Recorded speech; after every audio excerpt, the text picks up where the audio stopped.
கடந்த சித்ரா பௌர்ணமியிலிருந்து, அதாவது கடந்த 10 மாதங்களாக நமது கடவுளர் பற்றிய பிரம்மாண்டமான செய்திகள் வந்து குவிந்து கொண்டுள்ளன.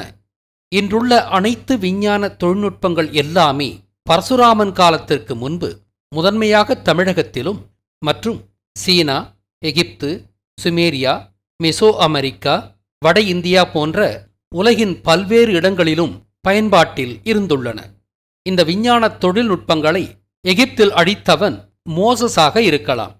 இதை தமிழகத்தில் சுவடு தெரியாமல் அழித்தவன்தான் பரசுராமன். ஆனால் உலகெங்கும் அழிக்கப்பட்ட அந்த பண்பாட்டின் புதையுண்ட எச்சங்கள் அவை அழிக்கப்பட்ட சில 100 ஆண்டுகளில் எதேச்சையாக பூமியை தோண்டிய நமது மூதாதையர்களில் பலருக்கு தெரிந்திருக்கலாமல்லவா? அப்படி இருக்க வாய்ப்புகள் இருந்தும் இந்த பிரம்மாண்டமான நமது வரலாறு இதுவரை நமக்கு அறவே தெரியாமல் போனது எப்படி? இப்படி நான் சிந்தித்த போதுதான் நான் பல வருடங்களுக்கு முன்பே பார்த்திருந்த டாவின்சி கோட் திரைப்படம் எனது நினைவுக்கு வந்தது. இந்த படம் கிறிஸ்துவின் உண்மை வரலாறு பற்றிய இரகசியங்களை காப்பது பற்றியது என்பதால் ஒருவேளை ஆசீவக உண்மை வரலாறு தொடர்பான இரகசியங்களை யூதர்கள் உலகெங்கும் அழித்து காத்ததை மறைமுகமாக வெளிப்படுத்தும் படமாக டாவின்சி கோட் ஏன் இருக்கக்கூடாது? அதாவது கிறிஸ்துவ இரகசியங்கள் என்ற போர்வையில் நமது ஆசீவக இரகசிய வரலாற்றை யூதர்கள் காத்து வருவதைத்தான் டாவின்சி கோட் மறைமுகமாகச் சொல்கிறதோ? அந்த படத்தில் சிலாஸ் என்ற அடியாள் பாத்திரம் உண்மைகளை மறைக்க கொலைகள் பல செய்து கொண்டே இருக்கும். அதேபோல உலகெங்கும் வியாபித்திருந்த இந்த யூத சீக்ரெட் ஏஜெண்டுகள் ஆங்காங்கே வரலாறு தொடர்பான புதிய புதிய தடயங்கள் வெளிவரும்போது அந்த தடயங்களையும் அவற்றை அறிந்தவர்களையும் மர்மமான முறையில் தொடர்ந்து அழித்து உண்மைகள் வெளிப்படாமல் காத்திருக்கலாமல்லவா? ஆக இந்த கோணத்தில் டாவின்சி கோட் திரைப்படத்தை நான் பார்த்தபோதுதான் அது கிறிஸ்துவின் இரகசிய வரலாறு மட்டுமல்ல, நமது ஆசீவக இரகசிய வரலாற்றையும் ஒரு சேர வெளிப்படுத்துவதைக் கண்டு எல்லையில்லா மகிழ்ச்சி அடைந்தேன். அப்படி இல்லையெனில் இந்த படத்தின்படி மேரி மக்தலீனின் ஹோலி கிரெயிலை காண நியூட்டனின் ஆப்பிள் எப்படி உதவ முடியும்? அதாவது மேரி மக்தலீனின் ஹோலி கிரெயிலுக்கும் நியூட்டனின் சமாதி உள்ள வெஸ்ட்மினிஸ்டர் அப்பேக்கும் ஆப்பிள் படத்திற்கும் என்ன சம்பந்தம்? இப்படி காட்சிகளை வைக்க வேண்டிய தேவை என்ன? உண்மையில் அந்த ஹோலி கிரெயில் என்பது விஷ்ணுவின் குண்டத்தையும் முருகனின் சட்டியையும் குறிக்கிறது என்பதால்தானே ஹோலி கிரெயில் பற்றிய இரகசியம் கொண்டுள்ள கிரிப்டெக்ஸை திறக்கும் துருப்பு வார்த்தையாக, அதாவது பாஸ்வேர்டாக நியூட்டனின் ஆப்பிள் இங்கு கையாளப்பட்டுள்ளது. இப்படியாக டாவின்சி கோட் திரைப்படத்திற்கு வந்து ஐசக் நியூட்டன் என்ற பெயரே விஷ்ணுவை குறிக்கும்படித்தான் இடப்பட்டது.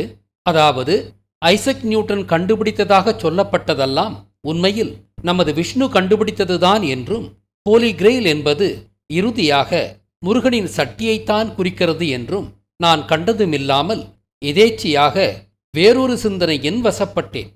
கிறிஸ்து பற்றிய இரகசிய அமைப்பு பிரையோரி ஆஃப் ஜீசஸ் என்றுதானே இருந்திருக்க வேண்டும். இது பிரையோரி ஆஃப் சியோன் என்று ஏன் முருகனின் பெயரில் உள்ளது என்ற சிந்தனைதான் அது. இந்த கேள்விக்கான விடை யூதர்களுக்கிடையில் உள்ள பங்காளி சண்டையாகத்தான் இருக்க வேண்டும் என்ற முடிவிற்கு இது சார்ந்த நீண்ட ஆய்வுகளின் முடிவில் வந்தேன். அதாவது செஃபாடிக்குகளை மிரட்டும் சொல்லாகத்தான் முருகனை குறிக்கும் சியோன் என்ற சொல்லை அஷ்கெனாசிக்குகள் பாவித்துள்ளனர் என்ற புரிதலுக்கு வந்தேன். அதாவது கத்தோலிக்க செஃபாடிக்குகள் முணுமுணுக்கும் போதெல்லாம் அஷ்கெனாசிக்குகள் சேயோன் என்று மிரட்டியதை குறிக்கும் வகையில்தான் அஷ்கெனாசிக்குகளின் இரகசிய இயக்கத்திற்கு பிரையோரி ஆஃப் சியோன் என்ற பெயர் கொடுக்கப்பட்டது. இதற்கு ஒரு ரசனையான உதாரணமாக திரைப்படங்களில் ஏதோ ஒரு சொல்லைச் சொல்லி எதிரியின் வாயடைக்கும் காட்சியை குறிப்பிடலாம் என்று கருதி சங்க தம்பிகளிடம் அத்தகைய ஒரு நகைச்சுவை காட்சி இருந்தால் சொல்லுங்கள் என்றேன். இதுபோன்ற ஒரு நகைச்சுவை காட்சியை நான் பார்த்தது போல எனக்கு நினைவு. ஆனால் அந்த மிரட்டும் சொல் யாது, யார் நடித்தது, எந்த படத்தில் என்பது போன்ற எதுவுமே எனக்கு நினைவில் இல்லை. இப்படி சில நாட்களாக நான் பலரையும் கேட்டுக்கொண்டிருந்த போது தம்பி மாதவனிடமும் இது பற்றி விசாரித்தேன். அவர் ஆதவன் திரைப்படத்தில் வடிவேலுவை நாயகனான சூர்யா இப்படி அடிக்கடி முருகா என்று சொல்லி வாயடைப்பார் என்றார். வியந்து போய் அந்த படத்தின் கதையை சுருக்கமாக சொல்லுங்கள் என்றேன். அவர் சில நிமிடங்களில் அந்த படத்தின் கதைக்கருவை எனக்கு விவரித்தார். அதை கேட்ட மாத்திரத்தில் இந்த படம் செஃபாடிக்குகளின் ஓப்பஸ் டேக்கும் அஸ்கெனாசிக்குகளின் பிரயோரி ஆஃப் சியோனுக்கும் உள்ள மறைமுகப் போரை கதைக்கருவாக கொண்டு தயாரிக்கப்பட்ட படமாகத்தான் இருக்க வேண்டும் என்றேன். பிறகு அந்த படத்தை சில முறை பார்த்து எனது முன்னனுமானம் சரிதான் என்று உறுதியும் செய்து கொண்டேன். ஆக கத்தோலிக்க செஃபாடிக்குகள் முணுமுணுக்கும் போதெல்லாம் அஷ்கெனாசிக்குகள் சேயோன் என்று மிரட்டியதை குறிக்கும்படி பிரயோரி ஆஃப் சியோன் என்ற பெயர் கொடுக்கப்பட்ட வரலாற்றை மறைமுகமாக நமக்கு சொல்லத்தான் இந்த படத்தில் முருகா என்ற சொல்லை கொண்டு எதிரியை மிரட்டுவதாக காண்பிப்பார்கள். ஆக நான் பிரயோரி ஆஃப் சியோனின் பெயர் காரணம் பற்றி நினைத்தது 100% சரியாகிவிட்டது. பார்த்தீர்களா? இப்போது ஆதவன் படத்தை கட்டுடைத்து சுருக்கமாக விவரிக்கின்றேன். இந்த படத்தின் தொடக்க காட்சியே ஒரு சர்ச் தான். தேவையே இல்லாமல் இந்த காட்சி புகுத்தப்பட்டிருக்கும்.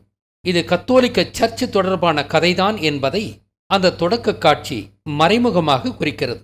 அடுத்து வெளிநாட்டில் கொலை ஆர்டர் பெற்றுச் சென்ற நாயகனை சிறிது நேரம் தேவையே இல்லாமல் பாலைவனத்தில் வைத்து காண்பிப்பார்கள். இது நாயகனான சூர்யா ஏற்ற ஆதவன் என்ற பாத்திரம் ஒரு ஷெஃபாடிக் யூதன் பாத்திரம்தான் என்பதை மறைமுகமாக குறிக்கிறது. நாயகனின் வளர்ப்பு தந்தையான இப்ராஹிம் ராவ்தர் ஜேசஸின் மூதாதையரும் ஷெஃபாடிக் யூதனுமான அப்ரஹாமைத்தான் குறிக்கிறார். மானிட தோற்றம் கொண்ட இவரின் தலைமையில் இயங்கும் குழு காசுக்காக கொலை செய்வதை தொழிலாக கொண்டவர்கள்.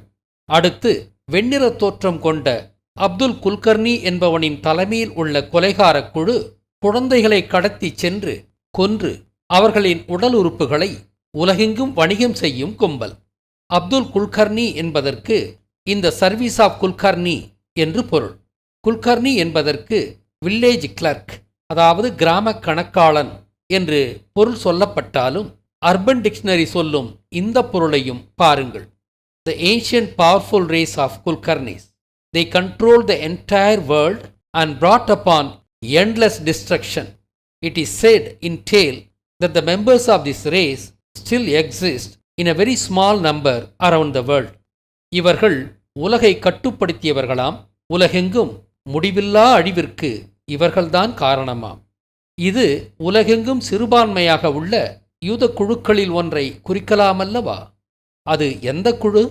குல்கர்னி என்பது உடுப்பி மற்றும் மகாராஷ்டிராவில் வாழும் பிராமணர்களில் ஒரு பிரிவாம். உடுப்பியிலிருந்து வந்த பரசுராமன் தானே வரலாறு காணாத அழிவை நமக்கு கொடுத்தவன். எனவே பரசுராமனை குல்கர்னியின் வம்சாவழி எனலாமல்லவா? ஏற்கனவே ஆதவன் படத்தில் வரும் இப்ராஹிம் ராவ்தர் ஷெஃபாடிக் யூதனை குறிக்கிறது என்று நாம் கண்டதால் இவர்களுக்கு எதிரான அப்துல் குல்கர்னி பாத்திரம் அஷ்கெனாசிக்குகளைத்தானே குறிக்க வேண்டும். அப்படியானால் உடுப்பியில் வந்தேறிய தன்வந்திரி மற்றும் பரசுராமன்கள் அஷ்கெனாசிக்குகளா? இவர்கள் இஸ்ரேலிலிருந்து வந்தவர்கள் என்பதால் தென்னிந்திய பிராமணர்களான இவர்கள் ஷெஃபாடிக்குகளாக இருக்கலாமோ என்று நான் முன்பு குழம்பிக் கொண்டிருந்தேன்.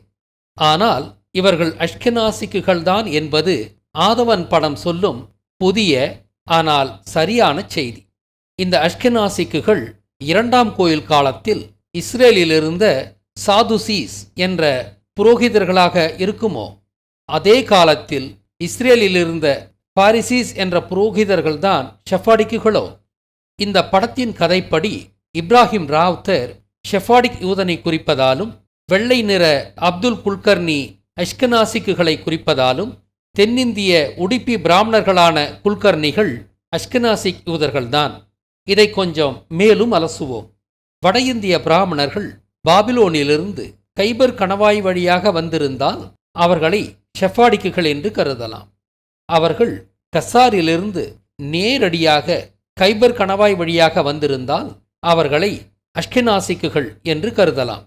ஆளவந்தான் திரைப்படத்தில் வட இந்திய பிராமணர்கள் வேறு, தென்னிந்திய பிராமணர்கள் வேறு என்று காண்பிக்கப்பட்டுள்ளதாலும் இவர்களில் வட இந்திய பிராமணர்கள் இந்தியாவுக்குள் வந்தது 3800 ஆண்டுகளுக்கு முன்பு என்பதாலும் தென்னிந்திய பிராமணர்கள் உடுப்பிக்கு வந்தது 1800 ஆண்டுகளுக்கு முன்பு என்பதாலும் ஆதவன் திரைப்படத்தின்படி தென்னிந்திய பிராமணர்கள்தான் அஷ்கெனாசிக்குகள் என்பதாலும் வட இந்திய பிராமணர்கள் ஷெஃபாடிக்குகள்தான் என்பது தெளிவாகிறது.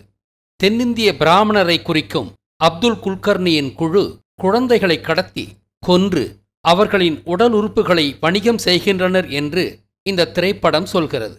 பிள்ளைக்கறி கேட்ட சிறுதொண்டர் நாயனார் பரசுராமன்தான் என்று நான் ஏற்கனவே நிறுவியுள்ளேன்.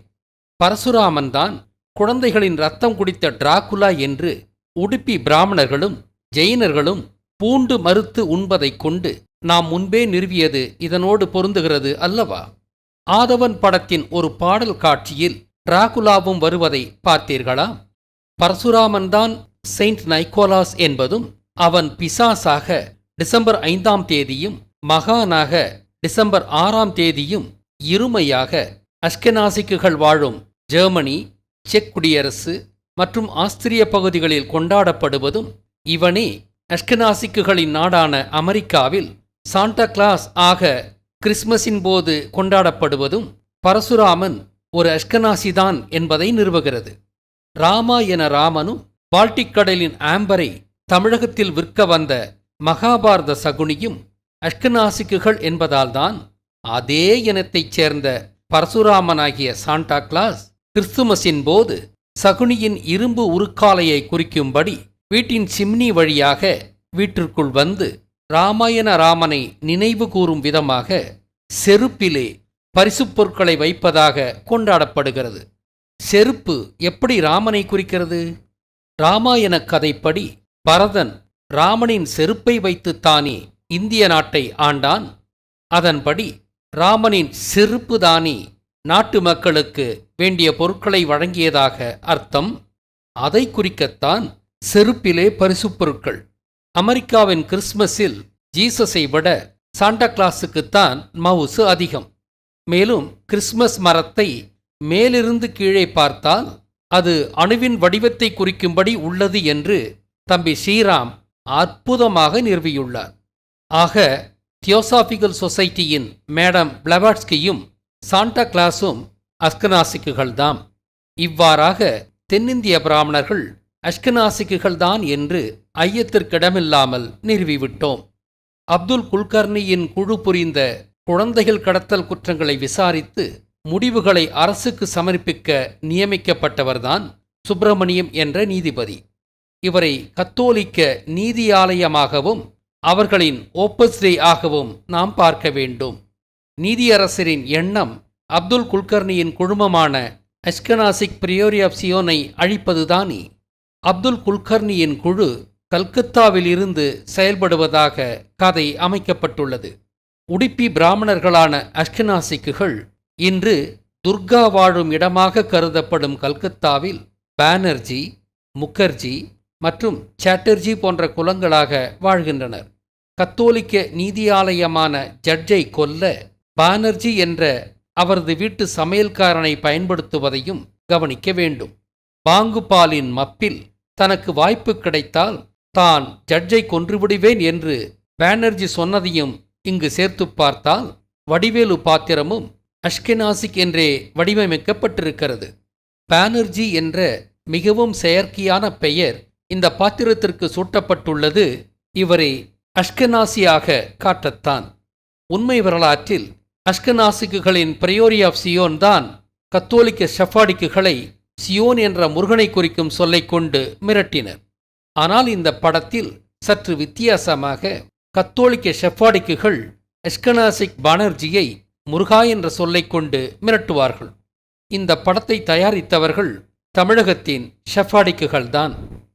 இந்த படத்தின் நாயகனின் பெயர் ஆதவன். ஆதவன் என்றால் சூரியன். இது கிறிஸ்துவை குறிக்கும் பெயர். 12 ஆழ்வார்களான சீடர்களின் நடுவே வீற்றிருக்கும் ஜீசஸ் ராசி சக்கரத்தின் ஆதவனான விஷ்ணுவின் இடத்தை பிடித்துள்ளார். ஆனால் கிறிஸ்துவத்தில் விஷ்ணுவோ கிருஷ்ணன் ஆழ்வாரின் இடத்தை செயின்ட் பீட்டர் என்ற பெயரால் அலங்கரிக்கிறார். இந்த திரைப்படத்தில் கத்தோலிக்க நீதியாலயமான ஜட்ஜை காப்பவர் ஆதவன் என்பதால் இவர் கத்தோலிக்க ஆலயத்தின் நாயகனான ஜீசஸைத்தான் குறிக்கிறார். அஷ்கெனாசிக் அப்துல் குல்கர்னி குழந்தைகளை கடத்துவதாகத்தானே புகார். அமெரிக்காவின் அதிகார யூத வர்க்கம் அஷ்கெனாசிக் தானே? ஆதவன் திரைப்படத்தில் அமெரிக்காவிலிருந்து இளைய மானாக வரும் ரமேஷ் கண்ணா பரசுராமன் பாத்திரத்தை தானே ஏற்கிறார். அவரது நெற்றியை பாருங்கள். உலகில் எங்குமில்லாத அளவில் ஒவ்வொரு ஆண்டும் அமெரிக்காவில் ஏறத்தாழ 6 லட்சம் குழந்தைகள் காணாமல் போவது எப்படி? 33 கோடிகளே மொத்த மக்கட்தொகை கொண்டதும் பொருளாதார பலம் கொண்டதும் நவீன தொழில்நுட்பங்களின் இருப்பிடமுமான அமெரிக்காவில் இவ்வளவு பெரிய அளவில் ஒவ்வொரு ஆண்டும் குழந்தைகள் காணாமல் போவது வியப்புதானே? இப்படி காணாமல் போவோரில் 1990களில் 65% மட்டுமே மீட்கப்படுவார்களாம். அதாவது அந்த காலங்களில் ஒவ்வொரு வருடமும் 2 லட்சம் குழந்தைகள் கொல்லப்பட்டார்கள் என்பதே உண்மை. தற்போது காணாமல் போகும் குழந்தைகளில் 90% மீட்கப்படுகிறார்களாம். இந்த முன்னேற்றம் மக்களிடையே விழிப்புணர்ச்சி ஏற்பட்டு வருவதின் காரணமாக இருக்கலாமல்லவா? குழந்தைகள் கடத்தப்படுவதற்கான காரணம் என்னவாக இருக்கலாம்? அஸ்கெனாசிக்குகளின் ஃபெர்டிலிட்டி ரேட் மிகவும் குறைவு என்பதால் அமெரிக்காவில் யூதர்களுக்கும் யூதரல்லாதவர்களுக்குமான டெமோகிராஃபிக் ரேஷியோவை அஸ்கெனாசிக்குகள் இப்படியாக கட்டுப்படுத்தலாமல்லவா? இப்படி ஒரு வாய்ப்பு உள்ளது என்பதைத்தான் இங்கு நான் சுட்டிக்காட்டுகிறேன். இல்லையெனில் வளர்ந்த நாடான அமெரிக்காவில் இந்த அளவில் குழந்தைகள் காணாமல் போவது என்பதை எப்படி புரிந்து கொள்வது?